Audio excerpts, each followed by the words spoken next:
I am sitting with my buddy, Mr. DJ. What's going on, man? Do I call you Coach Carroll? Absolutely, bro. Is that what Absolutely. is that Absolutely. law, right? What's going on, man? Hey, so for everybody out there, everybody knows you anyway, but tell everybody what you're doing, like what you're into now, kind of like where you're at. Tell about yourself. Yeah, man. So thanks for having me on. Appreciate it. I love that we can both go buy our affiliates. Maybe we can rob a bank after this. Jersey and Coach Carroll go to the bank. Right. I love it. Yeah, no, I mean, I appreciate you having me on. Yeah, man, just a long-time hustler, first-time listener and caller. I'm excited to be on the show. Hopefully we can bring some information to the listeners, and for all of you out there that are listening, appreciate you tuning in. I know you guys are super busy as being entrepreneurs and business owners. There's always shit to do, but I think that it's very important that as entrepreneurs, we take some time because we're so production driven. Like if we're not like achieving something, we feel like we're wasting our time or we're not being productive. But it's very important to kind of recharge and cool down. I had a coach tell me one time, he said, DJ, you're like a racehorse, and you can't just run a race your entire life. Like the horse eventually comes off the track, has to cool down, go through some rehab. And so I think things like this is very important for entrepreneurs because it kind of gives you a different perspective. And I love it because I get to bring some value to the listeners. But yeah, I mean, for those of you that are listening or watching, I guess on YouTube that don't know me, you can find all of my stuff on social media, whatever your favorite platform is, just hashtag Coach Carroll, 2 R's, 2 L's. And started my first business out of high school and turned down several football scholarships, decided that I wasn't going to go that traditional route.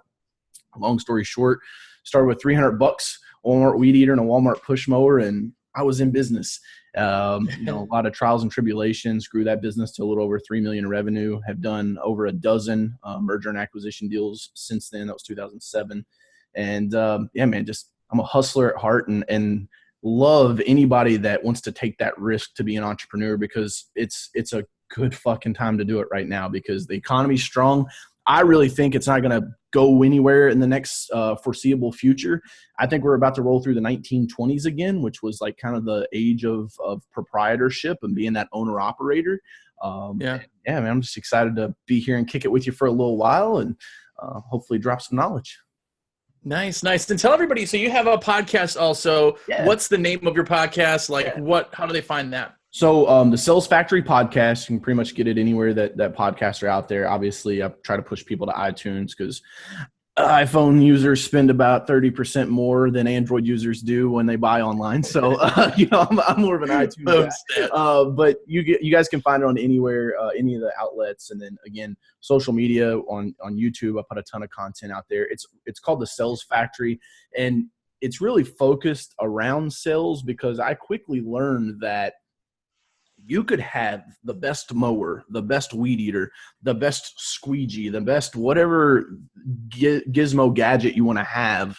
But if you don't have jobs, more importantly, if you don't know how to market, advertise, prospect, sell, and close, doesn't matter because the bank's probably going to come get whatever that gizmo gadget is eventually. Yeah. So it became fundamental to me. When I played sports, I learned 5 sports in high school, and the coaches they just hounded on you that the kids that were the best at high school level were the kids that practiced the fundamentals when they were in elementary and middle school. And it was true, right? The best ball handler was the kid that was always handling the ball, like just nonstop handling the ball. And so what I realized, I took a lot of the stuff I learned in sports and transcended that into business. Also maybe where the Coach Carroll thing came from, because I love being able to fire people up. There's a big stigma around like nobody wants to be a motivational speaker or inspirational speaker. I fucking love that. Like when somebody comes up to me and like, bro, you motivated me, I'm up 30%. Cool. Like that is fantastic. But yeah, I mean, sales became very fundamental for me. And so that's why I made the podcast. I wanted to circle that around teaching people how to sell. And, I really think in the contractor proprietor space where that technician mentality is really strong, you don't see that being taught, or they don't necessarily think it's important. And without sales, nothing else in business happens.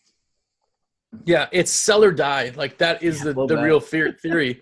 If you don't sell, you will eventually, even if you have 1,000 clients right now, next year you're going to have 900 clients. You know, Yep. like people will die and move and change you to somebody else, and they will go some. Even if you're the best and most loved person, people still die. Like you're going to lose customers, and if you're not selling or you don't know how to sell, not only are you not going to get to that point, which by the way, if I know people who have bought businesses who are now doing 10% of what they did when they bought the business because they didn't quite grasp that side of it. It's like when you see a restaurant going out and the cooks buy the restaurant.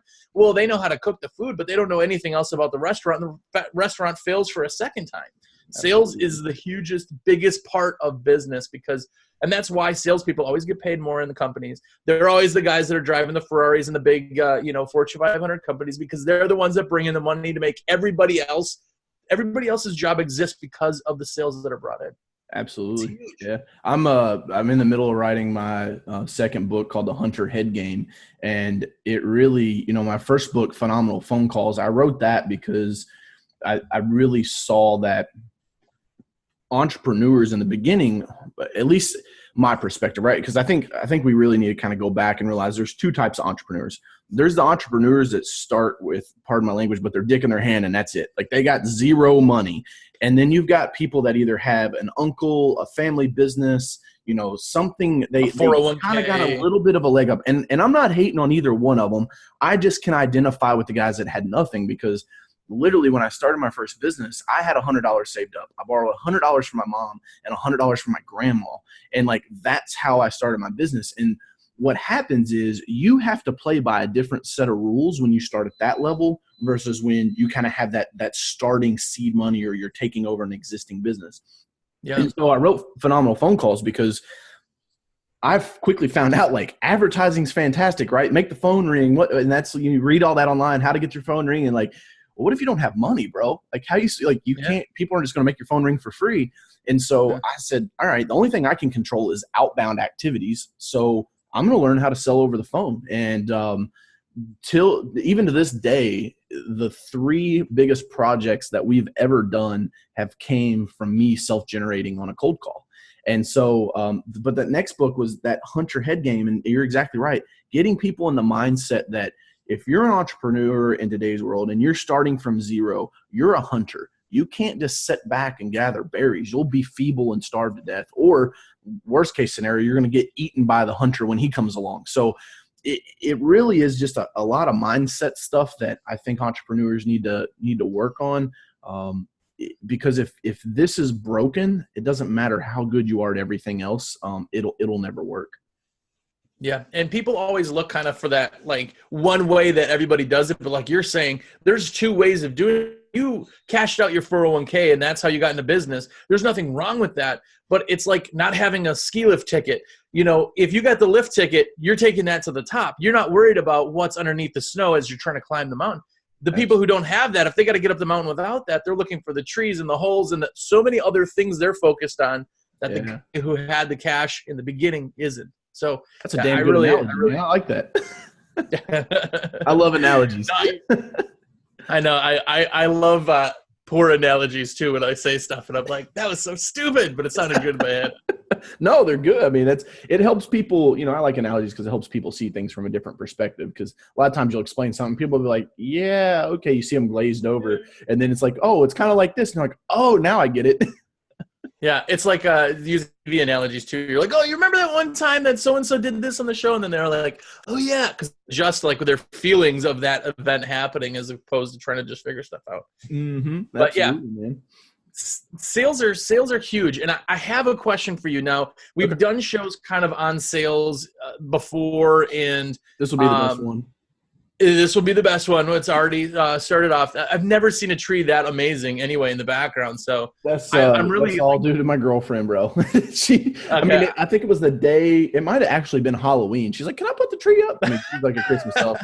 So I mean, I live here in downtown Louisville. We moved here a couple of years ago in the high rise, and I mean, there's garland everywhere. It looks like Santa came in here and threw up. But bless her heart, she's a Christmas elf. So yeah. Nice little. I just thought you had a really good green screen. Like that's, Yeah, right. Oh, this whole thing? Yeah, it's no, but in sales, there's people always want to talk about like, what can I do to make the phone? What can I do to? But in learning anything system wise or business, you have to also know what the worst thing is, because you can stay farther away from that. But in your experience in sales in general, and kind of everything you've done, you know, what's the worst thing, or what's that one thing that doesn't sell? Like, what is the biggest turnoff for people to pull out their wallets? So, And this can be anything from kind of once you generate that call, right? yeah, because Once like those that's drops kind that of you where I was got. going. Is in my mind, I'm like, all right, well, at what stage in the sales process are we at? Because there's certain things that will nuke a fucking deal. Something that'll nuke a deal in the beginning might not nuke it at the end, but nukes it at the end, doesn't nuke it at the beginning. Does that make sense? So let Yep. me kind of give you a couple. So the first one, if we're talking about cold calling, because like I'm talking about the guy that's dead broke, has no money to his names, I know it's window clean. Maybe you got a mop and a squeegee and like, bro, you're just trying to make some money, right?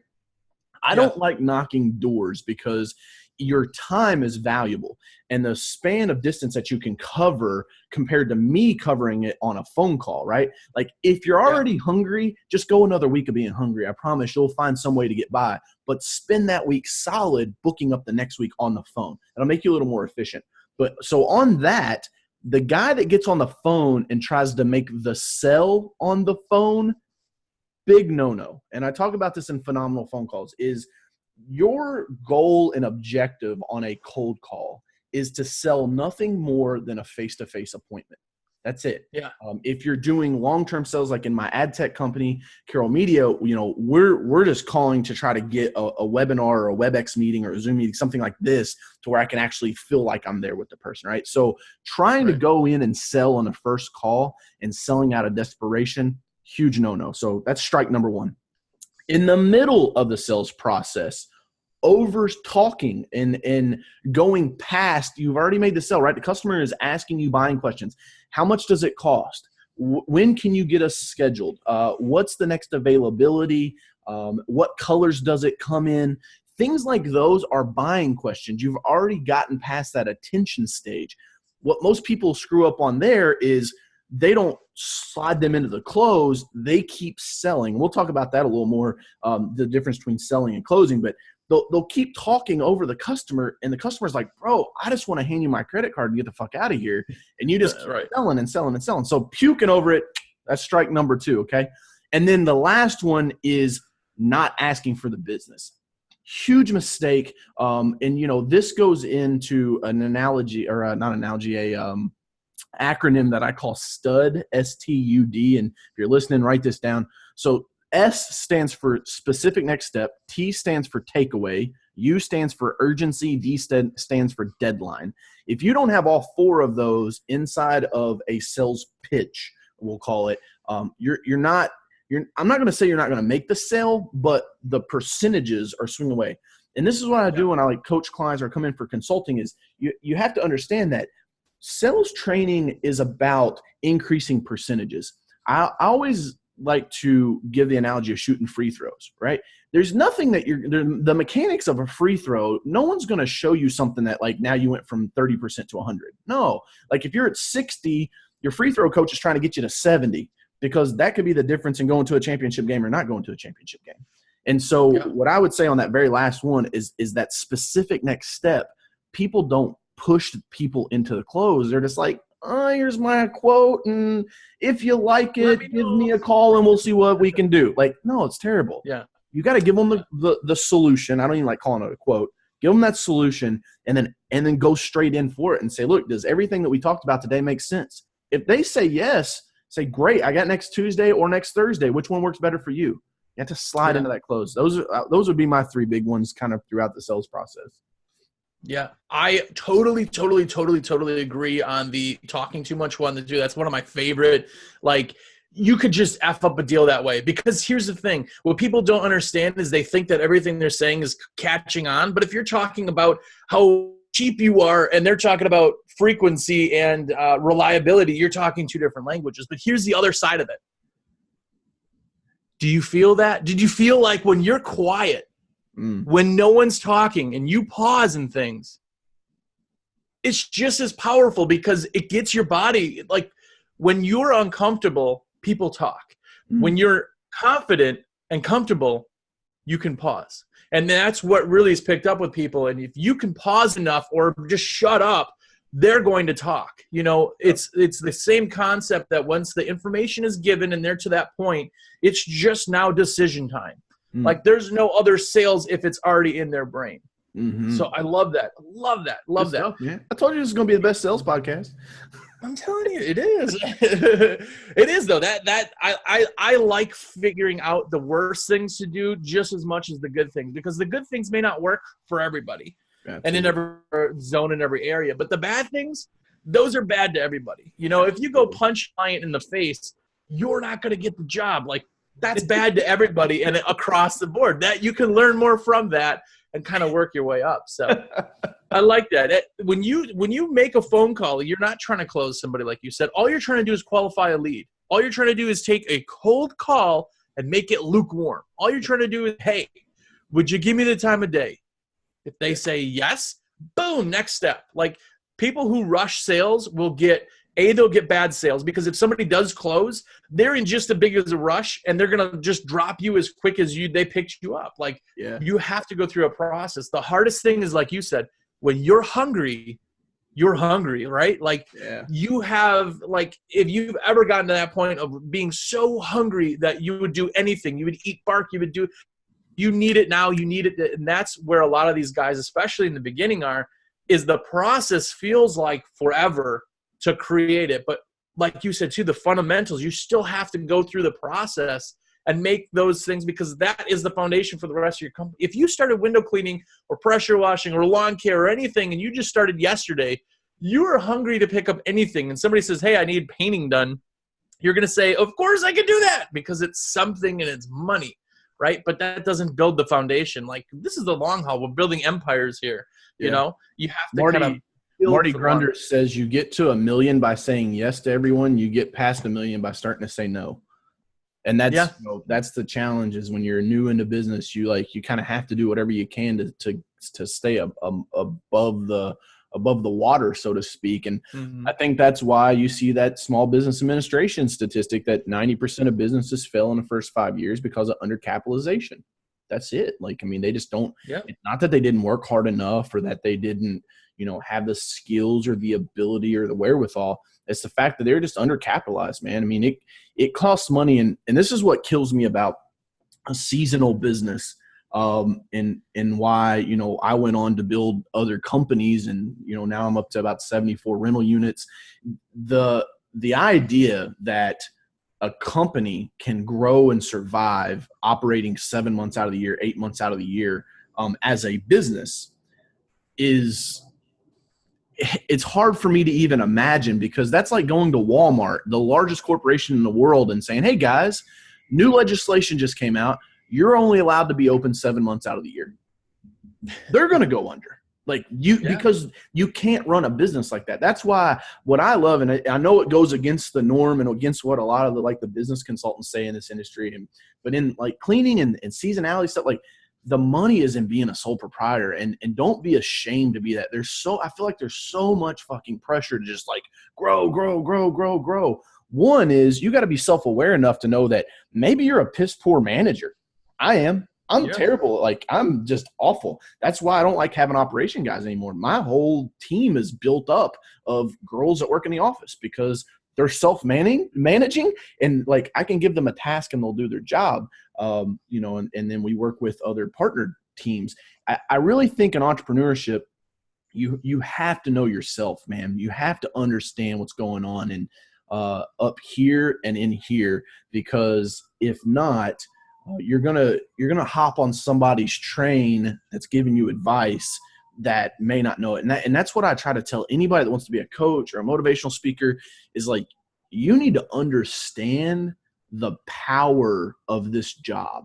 There's so many guys, and, we were talking about this before, is like, if you got a microphone, you're an expert. It's like, the challenge with that is, I don't think enough people realize you're putting out information into the world that could negatively affect somebody, right? I get like everybody wants to help, but sometimes giving the guy the information that like, hey, you can go do it, rah, rah, rah, makes his family become homeless in 6 months. And so I think we're going to see that eventually catch up. Like, I mean, you know, and I love Gary Vee talks about this. It's like a lot of these people that's their only business is like, they're going to get crushed because companies, that's the first thing you cut out is consulting whenever the economy goes down. And I love entrepreneurship, man. I love sales. I love helping people. I try to stay as positive as possible. But at the same time, I also think it's my duty and obligation to kind of bring some realization to this stuff, because I mean, it's all I know. It's all I've done since I was a senior in high school. And I had a chemistry teacher told me, she's like, DJ, you'll never be as successful trying to be an entrepreneur as if you just went to school and got a degree. You know, when I talked to my guidance counselor, I'm like, hey, I think I want to try this entrepreneurship stuff. Like, it seems really cool. Had a mentor in high school that was a business owner, and, you know, there was nowhere to turn. And my life purpose is, you know, eventually when I get old and, you know, I'll probably be in a wheelchair, probably be all the way bald. I'll look like Charles Xavier. I want to make the X-Men school for entrepreneurs. I want to be able to build something to where kids can come to, like a technical training school, but for entrepreneurship. And I think we'll see that. I think there's a huge void in it right now for the contractor space. Like, if there was a school where you could go learn roofing, HVAC, plumbing, electrical, but not only just learn the technical training, but then you get 6 weeks of business training on the back end of it. Yeah. I think not even if those guys don't start a business, they're the employees that would create, dude, they'd be rock stars because they're going to be thinking like business owners. And that's the challenge when you go to hire people, is like, they think like employees and not business owners. So sorry, got off on a tangent there. A little fired up. That's it. If you're thinking like a business owner, then there's so many other things. When you're a business owner, you're the HR person, you're the ad person, you're the marketing director, you're the the technician, you're the everything. So those guys who say, well, I want to be big someday, where are your weaknesses? Because I've not met anybody that's amazing at everything. I've not. Like, my side of it is like the structure of the business, as far as like the paperwork, the invoicing and the collections. Like, that stuff I hate so much. I'm not good at it. I like, surround yourself with somebody who can do that. But if you're a sole proprietor, if you're the one man show, which, like I always say, there's no wrong way to do this. Like, however you're doing this, if you're listening right now, one man show, you got 100 employees, whatever, it's right, because this is what you're doing, right? Yeah. But those guys, they don't have to necessarily have every piece of it, because they're not trying to get to the one where they have to build the structure. Yeah. So if you're building a structure, you have to have the cash flow to then hire an office person to do stuff you can't do or suck at. But now that office person isn't making you any money. So now you have to sell and make and produce so much more, because now you're paying two salaries. Like, absolutely, there's a ton of things, like you said, it just isn't out there where people can find out, all the benefits or I guess all the hardships that you have to go through, or the things you have to know. Yeah, that'd be amazing. If you could start an entrepreneur school that was just based on entrepreneur, like that like my brain was like, whoa, like that was a whoa moment. That's the goal. And you guys can't see it. So like, I'm on the 25th floor here, and literally like diagonally across the block is a huge public library. And the front of it's like from like the 1800s. And then they added on a big expansion in the back. And I go out there and look at it all the time, and I'm like, that's it, man. That's the Entrepreneur Institute. Like, something that size, it could house people. And, I really, so you got me all fired up about it now. It's my idea is that you don't charge tuition, that it's only on an application basis. And what I really think is our creativity as humans, and it's kind of proven when you look at testosterone and how our hormones react, but men, especially between the ages of 16 to 25, we're our most driven and our most creative. And so I can even tell now, I'm 30, I don't have the juices flowing like I did at 22, 23. The fire doesn't burn the And so for me, I think that if I could look across the nation and say, all right, your application isn't like what civic duties you did and what sports you played, because that's irrelevant. I want to know what your business plan is. And so we sort through, we pick the business plans. It's free to come. You get taught by other entrepreneurs. And then at the end of it, if you graduate at the top of your class, you get startup funding. And the cool thing I think that would be about that is that company that got startup funding goes on to make millions and millions of dollars 10 years later. Where are they going to get back to? They're going to get back to the Entrepreneur Institute that got them started. And that's, for me, that's where I want to kind of leave my legacy, is that, I'd like to have that old statue out front that gets, the pigeon shit on and stuff. And, Right. we got to hire a power washer to come in and clean it up. But it's, that's something I think and I think about my life, it's like, I want to be remembered 200 years from now. And, the cool thing is stuff like this, man, what's going to be great is when you and I can look back on this podcast when we're 80 and be like, man, I remember that. Like, we'll probably just be able to close our eyes and see it in our head or something by that time. But yeah, we'll be in a home I think entrepreneurs are, they're the people that move the world forward. They're the innovators. And without innovation, we don't grow. Really, it all stays the same. And I just love that it's all rooted in capitalism. I mean, people that say that money doesn't matter and this, it does matter, because no matter what your feelings they're not business owners. It's right. I mean, they're clearly not business owners, but businesses are in business to make money. And I remember when I started watching Shark Tank, I used to think Kevin O'Leary was the biggest dick in the world. I couldn't stand him. Now he's my favorite shark on there. Once I learned what perpetuity deals was, I was like, this guy's getting paid forever. It's understanding the inner workings, understanding that capitalism is what runs the world, runs our country. And the cool thing about that is it gives equal opportunity to everyone. And I'm excited about that, because that gives me hope for the future. Yeah. There's certain traits that entrepreneurs have that no one else has. We all have ADD. That's just a fact. We're the only ones that can kind of take that and semi-form it into something awesome. You know what ADD is, Josh? ADD is what the people with slow minds call the people with fast minds. That's right. There you go. I like that. And the fire that younger people have, if you compare it all together, a business owner, you've done these conventions, you've gone to conferences, you've done all that stuff. I can meet somebody and in the first 10 seconds of the conversation, I could tell this person will be an entrepreneur and they'll be a successful entrepreneur. It's a thing that you have, and to be able to a fire burns because of the fuel it's given. You can continue to feed that to some of these people, and they could just take over the world. Every one of these, Kevin O'Leary started as a small business guy. I mean, I doubt, I don't know his story, but I doubt that he just one day woke up and won the lottery and decided to be him. So, well, cool. When we're ready for donations, I'll be sure to reach out to you.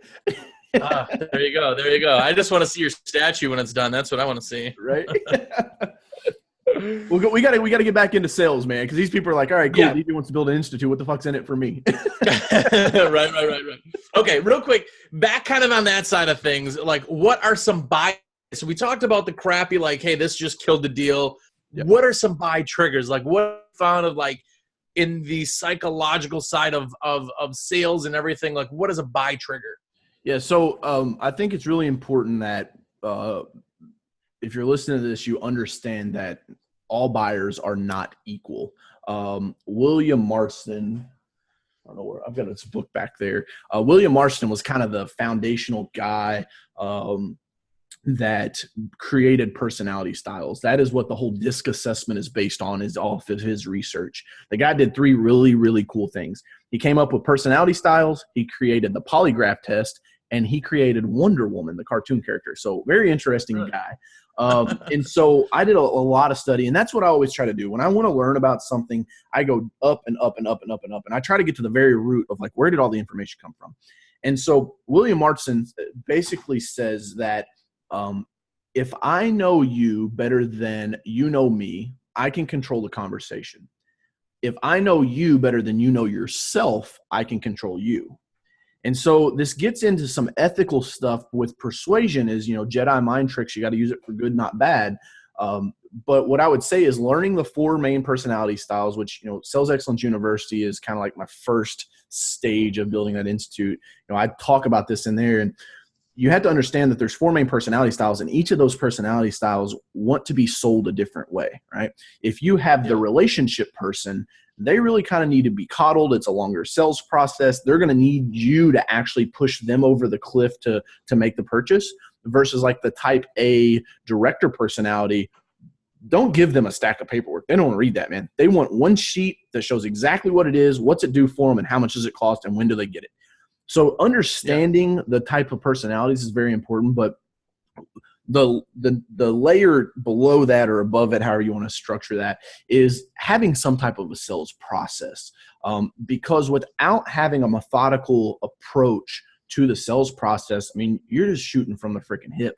That's like Tom Brady trying to go in and play on Sundays. As much as I hate Tom Brady, trying to go in and play on Sundays, and him and Belichick being like, you know what? Screw it, man. We're not going to have a game plan this week. Like, let's just go see what happens. It's not going to work out. And so I've came up with the SOSC sales process. It stands for struggle, opportunity, solution, and close. And so with that, inside of there, the first point of the sales process should always be discussing with the customer their struggles and let them talk, right? If you guys don't know this trick, guys, fellas, I'm talking to you right now. When your lady gets home from work, for the first 15 minutes, just shut up and ask her how her day was. And for 15 minutes, I mean, it's going to unravel. And you're going to look at your watch and be like, God, is this ever going to end? But I promise, after 15 minutes, it'll all be over and you're good. And like you got one check mark in the column, right? Gold star. Same thing with clients. When I talk to clients, I'm like, hey, what's really bothering you with your sales and marketing? If I'm talking to our State Farm agents that are clients, I say, where's your biggest challenge in where you're spending your advertising dollars right now? And they'll start spewing. When they stop talking, wait 3 seconds. It's that pause you were talking about, Josh. It's that when they finish giving you whatever they're puking out to you, say, 9 times out of 10, they'll start talking again. Because when they hear that, interesting, could you tell me a little more? Like, people love telling you their problems. And so what we do is in that struggle, we let them just get winded as hell. They're just giving us all these struggles that they're facing. Inside of there, we're taking notes, and then we move into the opportunity. So out of all the struggles that the client just shared with me, I'm going to try to find some opportunities where we could work together and I could make their life better. And we're going to discuss those opportunities and what those might look like and how those might feel and the experience that would bring and the results that it might drive. And I'm going to get their feedback. So now we're going to give and take. Then we're moving to where it's my time to shine. Now I have to pitch them on the solution.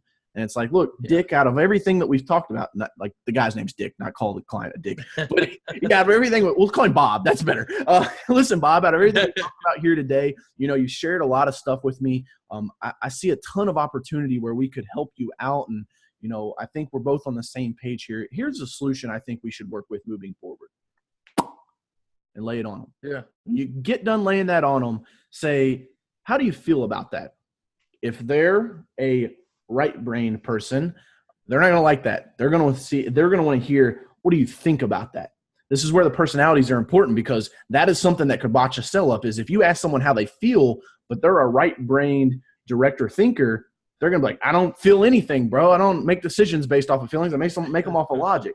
So that's why it's so important, because you could come through all of that, as great as all that sounded, and say, how's that feel? And they're going to be like, I don't want to do business with you. So knowing, how do you think, what do you think about that? How do you feel about that? Whatever their answer is, and then moving them into the close. That's the SOSC process. And if you'll just implement that in your business, I promise you'll start closing more deals like today, because you'll have a methodical approach versus just going to the customer and saying, okay, what do you want to look at today? And just kind of fucking tossing it out there, giving them a price and saying, sayonara, hope you liked me better than anybody else you get a quote from. I try to sell, and I teach people to sell from the mindset that you're building lifelong relationships with clients. There shouldn't even be competition. There is nobody else. You're the best. They'd be crazy not to go with you. And if you don't have that enthusiasm and that confidence, you're done, man. Because the guy that does walk in wearing the suit, feeling like $1 million and he owns the world, and the customer would be crazy not to do business with him, he's going to take the bacon, because 90% of the time people buy on enthusiasm and then they support it with logic. They're like, wow, that guy was so amazing, so high energy. He just seems awesome. I trust him. And I mean, the quote makes sense. It does what we said it needs to do. It's within budget. Let's do business with him. And so that's hopefully that gave you a little bit of value there. Hopefully somebody took some notes on that one. Michael Geller said something really cool. He was a magician forever, if you didn't know. And he said that one time he was talking about price to somebody, one of the other magicians, and the magician said, don't have somebody buy you on price because there's only one of you. Have somebody buy you because there's only one Mike Geller, right? So that's the kind of concept that you say, like, buy you, and the rest is just the detail side of it. If you see a little kid run into the street and there's cars coming, you would go and push that kid. You would knock everybody out of your way. You would knock food out of people's hands and make people drop their phones and break iPads and whatever else to go save that little kid, because you know 100% that that is the right thing. And the only thing to do is to save that little kid. That's how you go into jobs, is you know when you go in there. And it takes time to kind of get that confidence, like you're saying. But if you go in and you know for 100% fact that hiring you is like saving that little kid, then everything else that comes in the way is just, it doesn't matter, because this is the right thing to do. You know that it's the right thing to do. Absolutely. If you don't know it's the right thing to do, you're not confident in yourself, then they're not going to be confident. And I mean, let's not get it twisted. We're selling a service. Like, there's really only 3 types of business, right? There's products, there's services, and then in this day and age, in this economy, there's venture funded companies, which, you know, their only job is just to stay in business until the next round of funding. They're not profitable. Like, and their time will come and they'll be out of here. But when you're selling a service business,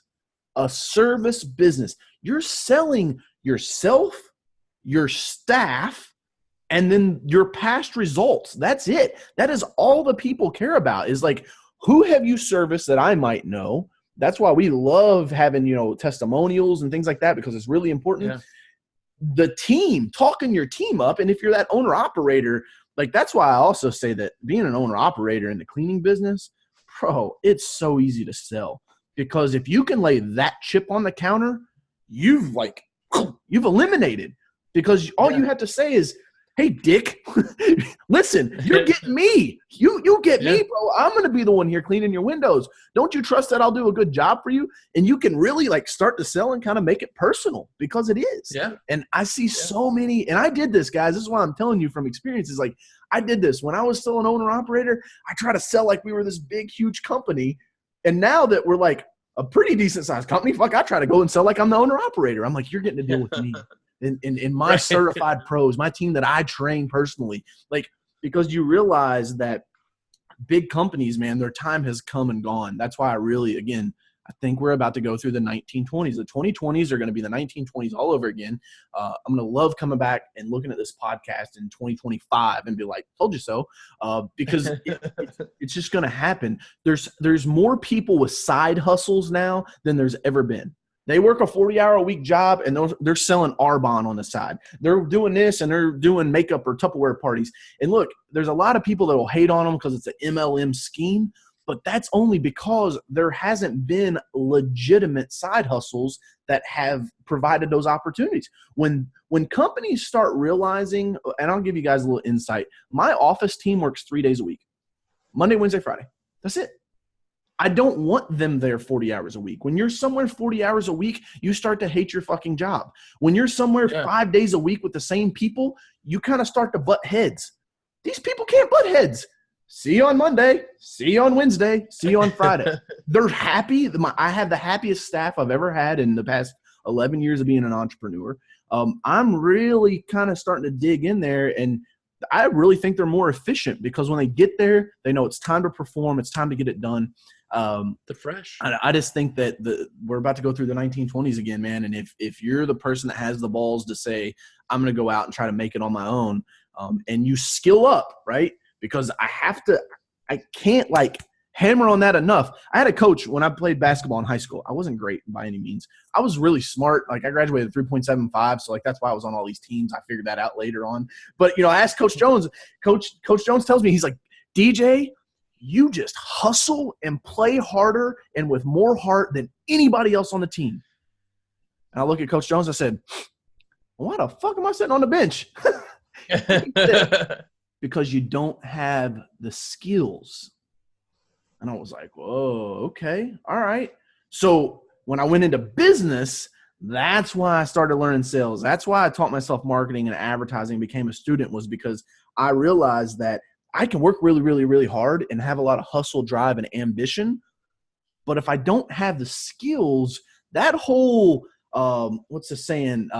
Talent, hard work beats talent when talent doesn't work hard. It's complete bullshit. Like if a kid can shoot a 3 in your eye and cross you over, I don't give a fuck how hard you play. You're not beating him. And so, you know, that's kind of a misconstrued message that's put out there. And I think it's equally as important in business. You've got to skill up, but if you're willing to do it, man, life will give you whatever you put out into the universe and what you're willing to work for. Jim Rohn says this: life doesn't give us what we want. It gives us what we deserve. Yeah, that's crazy. I dig that. Like people, anytime somebody's like, oh, I'm having trouble. I can't figure marketing that works. I'm not able to sell. Well, go get a book. Go get a book on sales. Oh, no, it's not that. I'm really good at sales, but it's, well, you're not. Like, I'm sorry, but you're having problems doing. Learn. This is our college, right? We know what we're going to do for the rest of our lives, or at least the foreseeable future. Learn everything you can. Like, it's Absolutely. Not bad to go get everybody that I do interviews with too. You look in the very back and there's books every single time. Why is that? Like Jim Rohn said, all the information you could ever need in life has been written in all the books that you haven't read yet. Mm-hmm. And that's true. It's just the questions you ask. Absolutely. You know, I'm mildly dyslexic. That's like one of my downfalls is, you know, I actually just recorded a couple podcast episodes last night talking about, you know, not necessarily disabilities, but, you know, things that may put you at a disadvantage. And, you know, one of them is that I'm mildly dyslexic. I didn't know that in school. It wasn't until I got out of school that I realized why my reading comprehension skill was so low, why when I'm handwriting stuff, I switch letters, and when I'm reading, I switch words. It's just a different level of dyslexia. And so reading books was always very, very difficult for me because I would read a paragraph and I'm slow. Like Tori, my girlfriend, she could smoke a book, man. Like 2 days, she reads a whole book. I'm over here like the red fox. Like I read word for word. And so, you know, my disadvantage, I'm like, all right, well, this disability or disadvantage, how can I make that something positive for me? And that's when I found Audible and audiobooks and podcasts. And the cool thing is my listening comprehension is super high. So I listen to audiobooks at like 1.5, 1.75. And people will get in the car with me and they're like, the fuck are you listening to, bro? And I'm like, it's Tim Ferriss. It's 4 hour work week. It's like my 7th time listening to it. I'm like, I can't understand anything he's saying. I was like, oh, it makes sense to me. I was like, whoa, right. Now I took my disadvantage and now it's an advantage because I can do it. So a lot of times I'll buy books and then I'll follow along in them and listen to the audiobooks. So it's almost like they're reading to me. And I remember in school, the teachers used to always be like, DJ, why aren't you taking notes? I'm like, I don't need to take notes. I just need to listen to you talk. No, take notes. I'm like, all right, I'll take notes. And like, I never really had to study for tests and stuff. So I think that's another cool thing about entrepreneurship is there's no concrete way to do it. Everybody's life is different. Everybody has different advantages and different disadvantages. But I want you to know something, that where you're at right now doesn't determine where you go. It only determines where you start. And if you can believe in yourself when no one else was, like I had to look friends in the face. I had to look guidance counselors in the face. I had to look my teacher in the, like I was going to be a chemical engineer, man. I had scholarship offers. My chemistry teacher thought I was fucking crazy. And in my mind, I knew that I could do this. I'm like, if I can believe in myself when no one else will, that's all I need, because nobody can stop me at that point. And I've been doing it 11 years now. And I mean, I've had losses. I mean, 2 years ago, I lost $500,000 in real estate in a 6-figure business. So it doesn't come without setbacks. And I wish more guys that kind of have the microphone, right? The Garys and the Grants and Tony Robbins. Like I would love to know what 3 of Tony Robbins' biggest losses were in business. But I think those guys live in the generation ahead of us, and they're so torn up in their ego, they don't want to share it. But I know that on podcasts and things like this, if I can talk about my failures, my disadvantages, I know that you have things that are not going right in your life. I know you have things that, if you're listening right now, have set you back. And I want to be the one to tell you that no matter what that is, you can overcome it and move forward and chase your dreams. Yeah. Yeah. I dig it, man. If you're listening right now too and you haven't checked out Coach Carroll's podcasts, media, books, you've listed off so many things. If you haven't, hashtag Coach Carroll. Like that's why I started telling people, I'm like, what's your favorite platform? And they're like, Instagram. Great. Hashtag Coach Carroll. What's your favorite platform? LinkedIn. Hashtag Coach Carroll. Like you'll find me because I'm kind of like it's either going to be me or it's going to be Pete Carroll, the coach of the Seattle Seahawks. So and we're pretty distinguishable. So you'll know a difference. Nice. So check it all out. It's definitely worth it, man. I dig it. This is the longest podcast that we've done. So I could talk literally for another bunch of hours, but I'm not going to. Yeah. But anyway, if you're listening, you know what time. It's the end of the show. I'm going to give you your 5% code this week if you order your supplies through me.